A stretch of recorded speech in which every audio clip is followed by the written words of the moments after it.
Halo semua, jumpa lagi dengan saya Angela di sini. Apa kabar panjenengan semua? Semoga panjenengan semua selalu dan senantiasa dalam keadaan sehat, bergas waras, dan selalu bahagia lahir dan batin dimanapun panjenengan berada ya. Di kesempatan kali ini, di video kali ini kembali saya men-share petunjuk gaib atau sasmita gaib yang saya dapatkan ketika saya sedang meditasi di suatu tempat.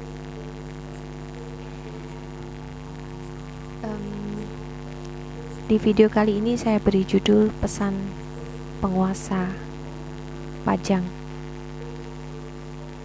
Jadi malam itu kembali saya diperkenankan oleh Gusti Allah untuk maneges mering Gusti Allah, meditasi, menyatu dengan alam, menyerap energi positif di salah satu tempat di daerah Salatiga, kota Salatiga, tepatnya di Sendang Senjoyo Tingkir.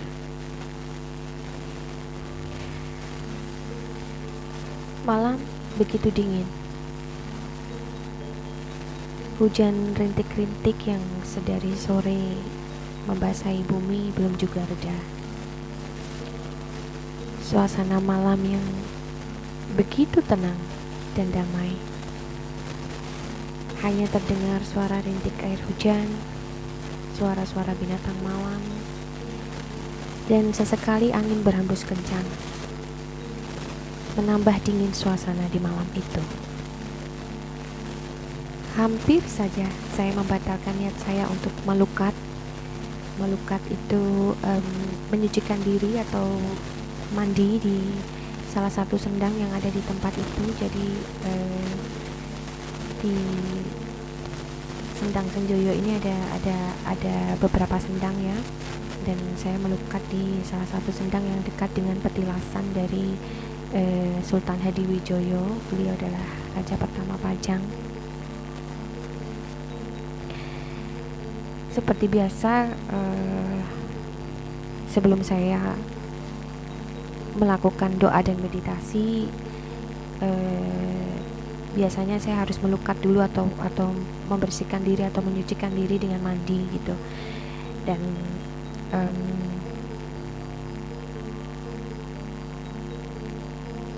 pada waktu itu saya membatalkan niat saya untuk melukat ya.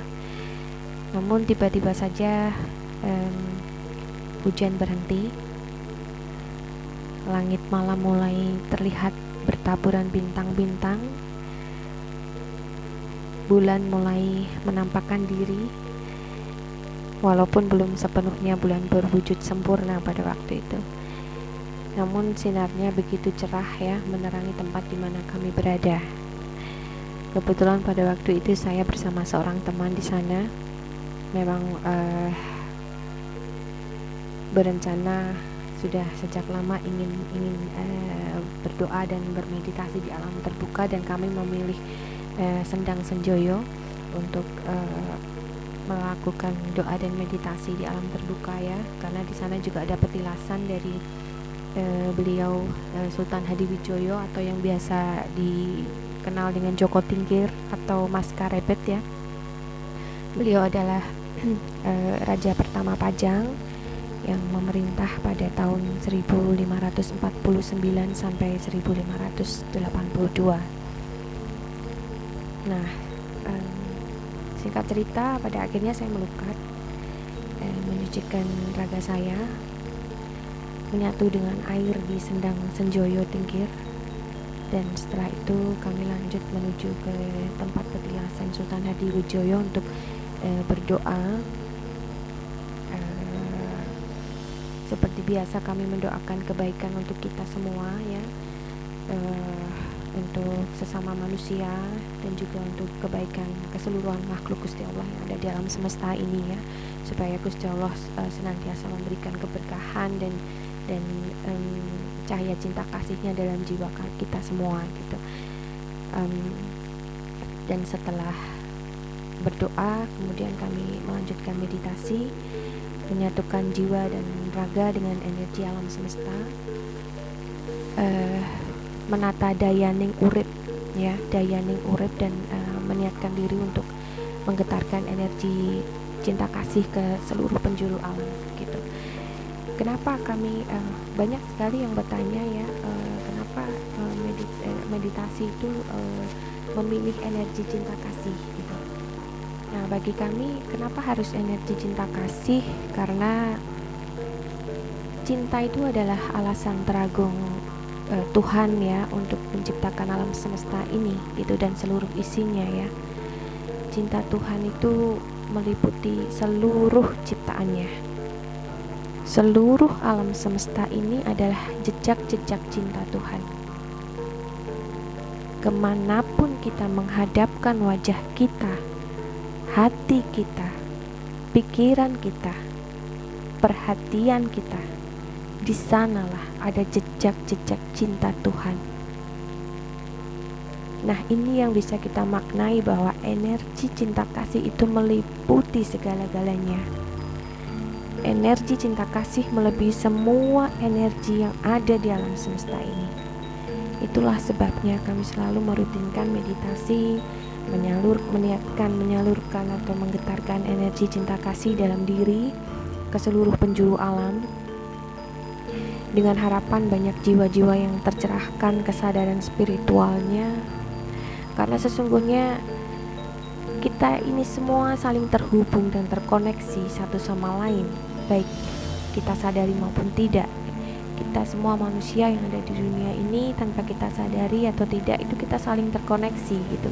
Contohnya misalkan ketika kita tiba-tiba bertemu seseorang yang sebenarnya kita tidak kenal sama sekali, gitu, tapi kita merasa bahwa kita sudah kenal lama, gitu.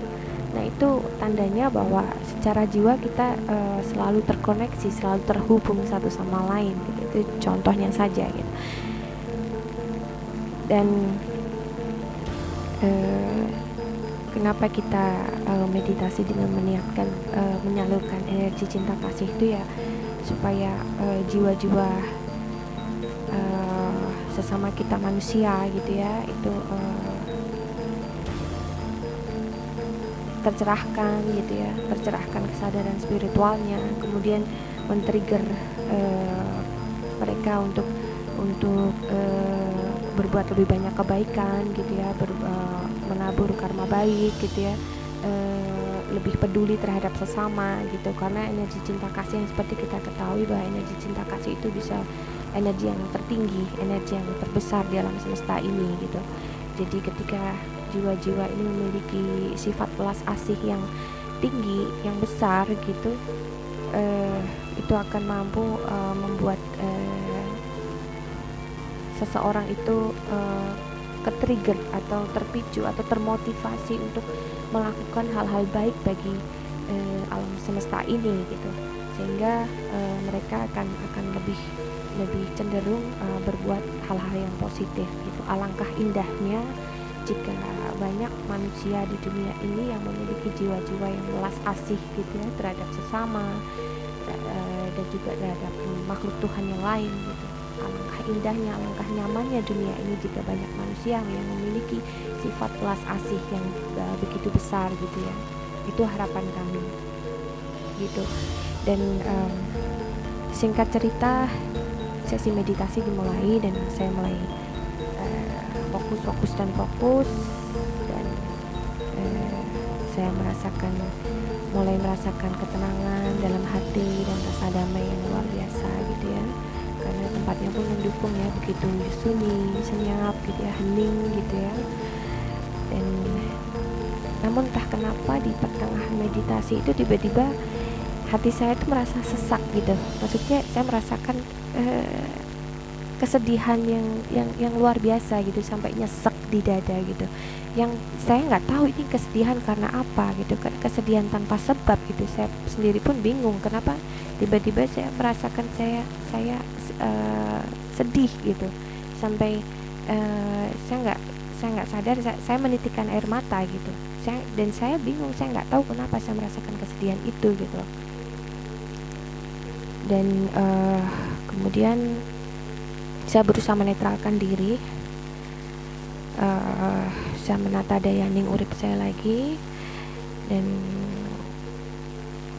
tiba-tiba saya merasakan ada hembusan angin yang cukup kencang ya, yang membuat saya merasa kedinginan sampai sedikit menggigil gitu. Padahal saya udah pakai jaket tebal yang secara logika saya pasti nggak akan kedinginan gitu, tapi tiba-tiba ada angin kencang yang nggak tahu datangnya dari mana gitu ya, karena dan angin kencang itu hanya di area tempat kita berdoa dan bermeditasi saja gitu. Nah, kemudian tiba-tiba saya mendapatkan sinyal getaran frekuensi dari dimensi lain ya gitu. Mungkin kalau para pelaku meditasi yang lain pasti sudah paham yang saya maksud gitu ya. Dan bagi yang mungkin baru menonton video ini dan belum paham, terkadang dalam bermeditasi itu kita bisa terhubung dengan getaran-getaran frekuensi dari dimensi lain. Mungkin nextnya akan saya jelaskan lebih detail lagi di video selanjutnya ya gitu. Tapi dalam hal ini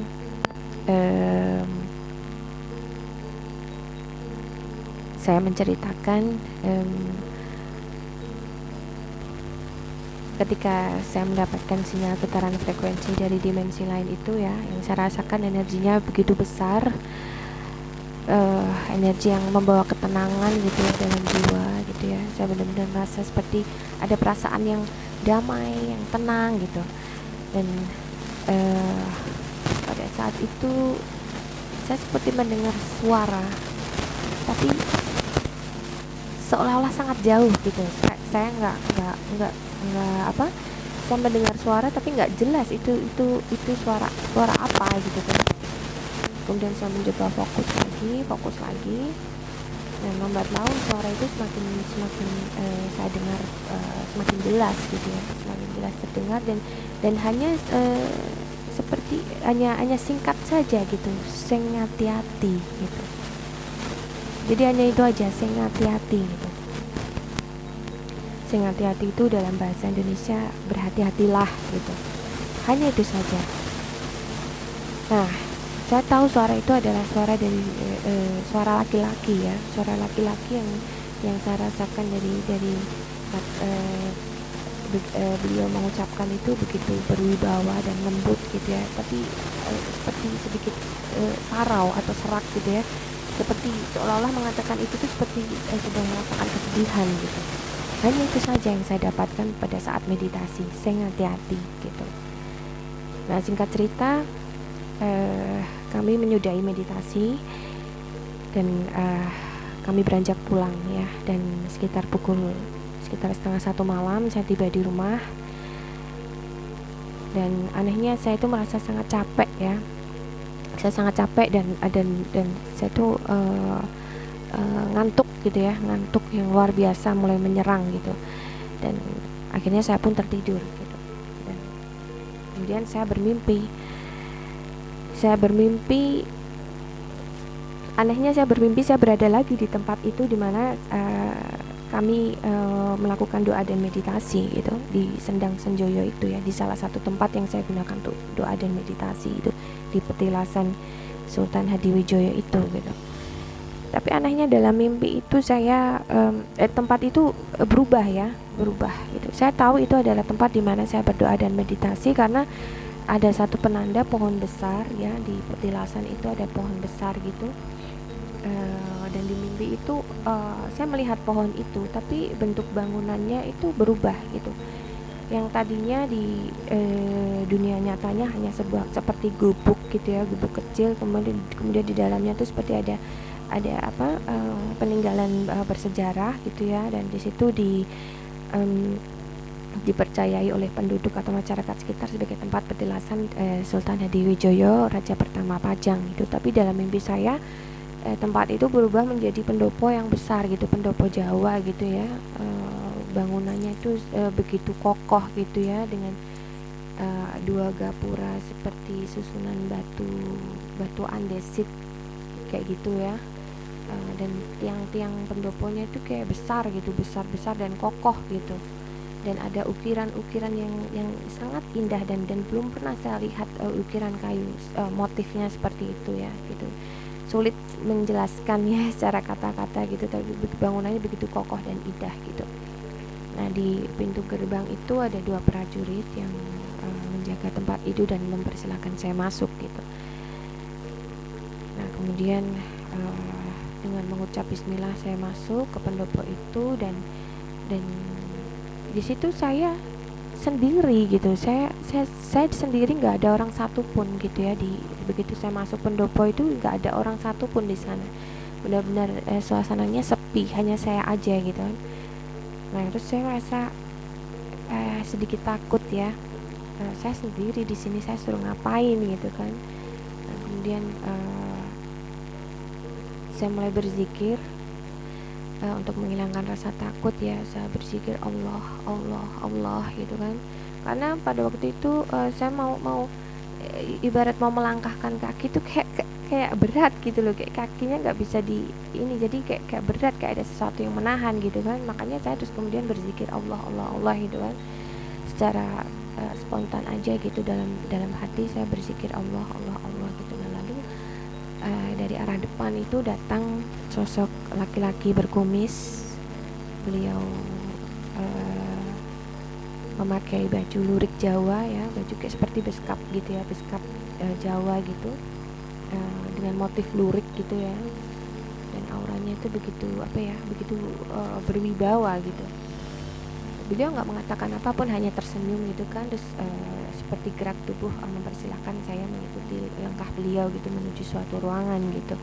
Nah, kemudian saya mengikuti beliau dan sampailah kami di suatu ruangan, dan ternyata di dalam ruangan itu sudah menunggu sosok laki-laki juga, tinggi besar dan tampan. Mungkin perkiraan saya sekitar usia 50-an lah gitu, setengah baya gitu. Dan beliau memakai seperti baju kebesaran seorang raja gitu kan. Kenapa saya mengatakan demikian? Karena beliau memakai mahkota gitu, mahkota yang terbuat dari kuning keemasan gitu ya, dan tengahnya itu ada memancar seperti sinar biru gitu ya, entah dari batu atau apa, tapi memancarkan sinar biru yang sangat terang gitu. Dan wajah beliau itu begitu begitu bersinar gitu, dan sangat berwibawa gitu, nggak kalah berwibawa dengan sosok laki-laki yang mengantarkan saya gitu. Nah, beliau tersenyum dan mengucapkan selamat datang kepada saya dalam bahasa Jawa. Lalu mulailah beliau mengatakan banyak hal kepada saya, lebih tepatnya banyak pesan yang saya dapatkan dari beliau gitu.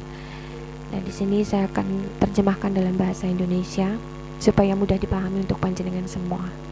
Jadi beliau ngendiko atau beliau berpesan bahwa awan hitam sudah mulai terlihat jelas di bumi Jawa.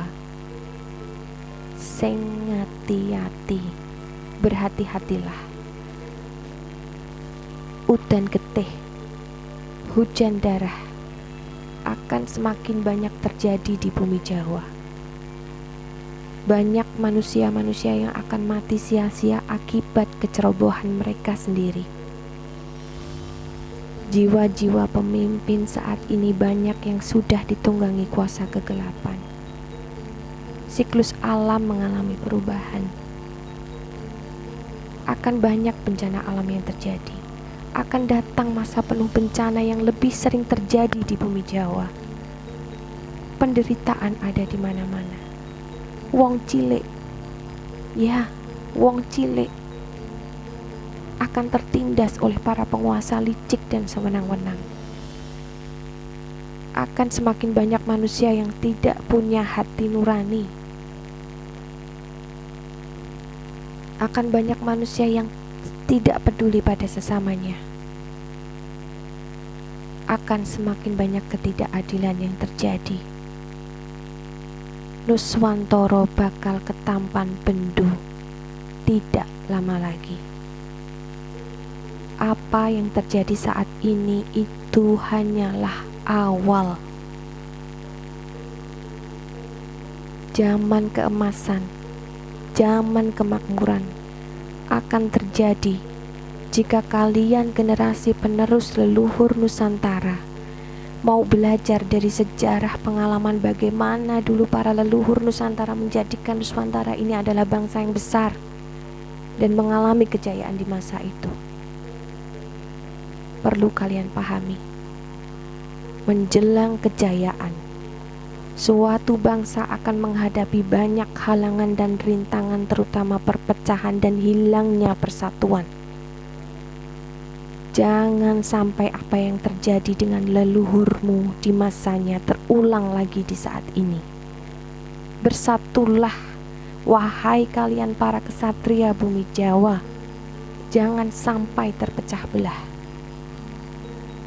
Kejayaan negeri tidak akan pernah terjadi jika kalian mempersilahkan kuasa kegelapan menguasai jiwa kalian untuk kesekian kalinya. Eling lan waspodo. Cengkram kuat-kuat tali Gusti Allah dalam jiwa kalian, maka kalian akan siap lahir dan batin untuk memenuhi panggilan sejarah akan kebenaran terulangnya kembali zaman keemasan Nusantara. Restuku dan restu para leluhur semuanya selalu menyertai kalian semua.